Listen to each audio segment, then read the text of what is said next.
Ile time utaenjoy kuwa tini ni between 12 years to 24. After 24 years, life itakuwa inakuita hivi. So, the reason why rate ya depression iko juu ni juu wasee wakiwa matini hawakupata watu wa kubonga nao. So waka waste utini. By the time unafika 24 years, ulidunda high school, au kuenda kole, hata ukenda interview ya G4S hawezi kuchukua. The only available job ni either ukwe dingo ama ukwe house help. Na hiyo house help watu lipo dhao 6 ama 7 na matusi mingi kuanzia Monday mpaka Friday. Hata ukipata mtu ameokoka ni bahati na si wengi. Wengi wameokoka Sunday lakini Monday wana backslide. Bwana asifiwe.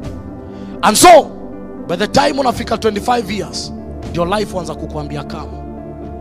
Na hiyo time, kama ulikuwa demo kapata ball between it time, unakutanga boy mwenye alikupiga ball aliokoka, akajoin youth team, akamari, na anakutumianga kama ushuhuda ya siku zake za ubaya.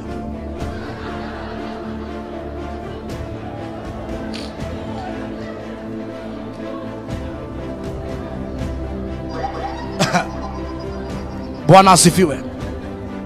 Bwana asifiwe.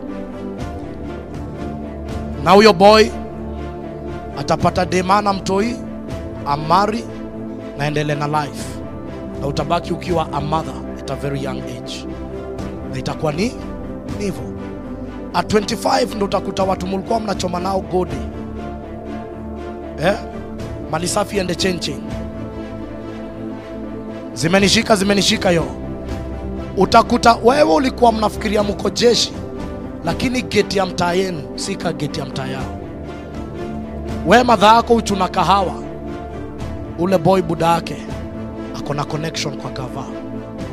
Inafika 25 unasikia ako county, 25 unangojanga squad ya nduthi, na mulipitishanga chain.